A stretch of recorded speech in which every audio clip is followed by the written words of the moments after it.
Welcome. আশা করি তোমরা ভীষণ ভালো আছো। আর আমি খুব ভালো আছি। এইভাবে আজকে দিনটা স্টার্ট করছি সকাল সকাল। তো সকাল সকাল সমস্ত কাজ কমপ্লিট করে মা আর আমি দুজনাই খেতে বসে গেছি। আমরা সকালে আজকে ভাতই খাচ্ছি, কারণ ডাল আলু সিদ্ধ দিয়ে ভাত খেতে তো ব্যাপক লাগে। তো আজকে তাই করেছে, ওর জন্য আজকে আমরা সকাল সকাল ভাতই খেয়ে নিচ্ছি। ভাত খাওয়ার পর যে আগের দিন যে দইটা পেতেছিলাম না, ওই দইটা ফ্রিজে তো রেখে দিয়েছিলাম। তো সেটা রাখার পরে না, সেটা আর মানে খাওয়া হয়নি। তো কেমন হয়েছে সেটাই ফ্রিজে দিয়ে তারপরে ভাবলাম একটু লাউ কেটে নিই। লাউটা কারণ এটা আবার লাগবে, ওর জন্য লাউটা কেটে নিলাম। আগে না লাউ কাটতে পারতাম না। সেই দেখো দইটা কত সুন্দরভাবে জমেছে, তো সেটাই দেখাচ্ছে আমার বরকে, দেখো দেখো। তো একটু চামচ দিয়ে আমিও ট্রাই করছি, দেখো কতটা মানে জমাট হয়েছে। তো খেয়ে দেখছি খুব ভালো, একটু তো টক হবে কারণ আমি কোনো চিনি দিইনি। টক টক হচ্ছে, বেশ ভালোই লাগছে খেতে। আমি তো খেয়ে নিলাম, বেশ আমার তো ভালোই লাগে। তো ওকে বলছি খাবে খাবে, ও বলছে না খাবো না। তো ও বলছে পরে খাবো। তো যাই ভেবে বসেই আছি। বসে থাকতে থাকতে হঠাৎ করে আবার মা বললো একটা কি পার্সেল এসছে। তো পার্সেলটা তাদের করে নিতে গেলাম নিচে, নিয়ে আসলাম। নিয়ে এসে পার্সেলটা একটু খোলার চেষ্টা করছি। এত মানে ছোটো জিনিস, তার মধ্যে এত প্যাকেজিং, খুলতে একটু কষ্টই হচ্ছে। ফ্লিপকার্টেই করেছিলাম, এটা অর্ডার করেছিলাম। তো এটা খুললাম, অনেক চেষ্টা করে খুলতে পারলাম। ওশিয়ার একটা প্রোডাক্ট আমি অর্ডার করেছিলাম, এটা স্কার্ফ একটা অর্ডার করেছিলাম, ওশিয়ার ফ্রেশ অ্যাপ্রিকট স্কার্ফটা খুব ভালো, আমি তো ভীষণ ইউজ করি। তোমরা করতে পারো, ভীষণ ভালো এই স্কার্ফটা। তারপরে বেলায় আজকে রাতে না তরকারি করে রেখেছিলাম, তো করে রাখিনি। তো আমার বর বলছে একটু ডিম ভুজিয়া খাবো, ডিম ভুজিয়া করে পাগল হয়ে যাচ্ছে। তো তারপরে একটু আলু কাটলাম, পেঁয়াজ কাটলাম। তো আমি বললাম ঠিক আছে ডিম ভুজিয়া করে দিচ্ছি। আর তিনটে ডিম, তো উনানটা একটু ধরিয়ে মানে গ্যাসটা ধরিয়ে নিলাম, তারপর কড়াইটা বসিয়ে দিলাম।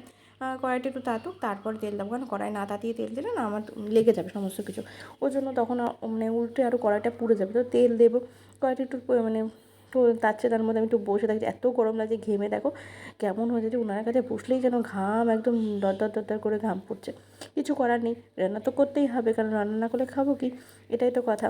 তো রান্না তোমাকে করতেই হবে। তো তার মধ্যে একটু জলও খেয়ে নিলাম, কারণ এত তৃষ্ণা পেয়ে যাচ্ছে, কিছু করার নেই। তো এবার কড়াইটা আমার তেতে গেছে, তবে তেল দেবো কড়াইতে। তো দেখছি ভালো করে তেতেছে না, কেমন তাতুক। তবে তেলটা দিয়ে দিই, তেলটা না দিলে তো আর রান্না হবে না। তো তেল দিচ্ছি, তেলের মধ্যে আমি একটু লবণ দিয়ে দেবো, কারণ লবণটা দিলে কি হয়, জিনিসটা মানে যে জিনিসটা দেবো সেই জিনিসটা তা লেগে যাবে না। তো সবসময় এটা আমি এক জায়গা থেকেই এটা শুনেছি। তো এরকমই করি বেশিরভাগ যখন ডিম কিছু করবো। আলু টালু ভাজা থাকে, আলুটার মধ্যে লবণ তো দিতেই হবে আমাকে আবার পরে। তো দিলাম, কিন্তু আমি হলুদ দেবো না, হলুদটা পরে দেবো। এবার ডিমই আমি ফাটিয়ে এর মধ্যে দিয়ে দিচ্ছি। কারণ ফাটিয়ে না দিলে তো আর হবে না, ওরমভাবেই আমি এভাবেই ফাটিয়ে দিই, কারণ আবার এক্সট্রা করে বাটিতে নেব। জানোই তো মেয়েদের কাজের শেষ নেই, আর বাসন বাড়াতে কারোর ইচ্ছা করে না, মানে কি যত কম বাসন হবে ততই ভালো, কারণ সেই যত বাড়বে তত তো সেটা তোমাকেই করতে হবে। ওই জন্য চেষ্টা করি যতটা কম করা যায়। হ্যাঁ, হয়তো বলবো কি একটা বাটি মাজতে কি অনেক কি টাইম লেগে যাবে, তা টাইম তো লাগবে না, কিন্তু তবুও ওই মন মানে না, তার জন্যই করা হয়। তো ডিমটা ভালো করে ফাটিয়ে মানে পুরো মিক্স করে নিচ্ছি, আলু পেঁয়াজ ওগুলোর সাথে সমস্ত কিছুর সাথে ভালো করে মিক্স করে দেখো। তারপরে হলুদটা দিয়ে ভালো করে জিনিসটা মানে যত ভালো মিক্স করবে তত ভালো। এবার হলুদটা পরে দিচ্ছি, এবার অনেকে হয়তো হলুদ দেওয়ার পর হয়তো সেভাবে মিক্স, কিন্তু হলুদ কিন্তু গন্ধ হয়ে যাবে। ওই কারণে আমাকে এটা ভালো করে মিক্স করতে হবে। আমি দেখো সেই রকমভাবে মিক্স করছি, মানে এটাকে পুরো মানে না ভালো করে না মেশালে না খেতেও ভালো লাগবে না, হলুদ একটা গন্ধ চলে আসবে। ওই কারণে আমি ভালো করে এটাকে মানে সেই যতটা পারছি চেষ্টা করছি যেন থক করে করার চেষ্টা করছি, যাতে জিনিস দেখো আমার কিন্তু কড়াইতে লেগে যায়নি। তারপরে হয়ে গেছে, দেখো ধোঁয়া ছাড়ছে, এত টেস্টি হয়েছিল। রুটি করব ওই জন্য তাওয়াটা মানে দিয়ে দিয়েছি চাটু, অনেকে তাওয়া বলে, অনেকে চাটু বলে, যে যা বলো।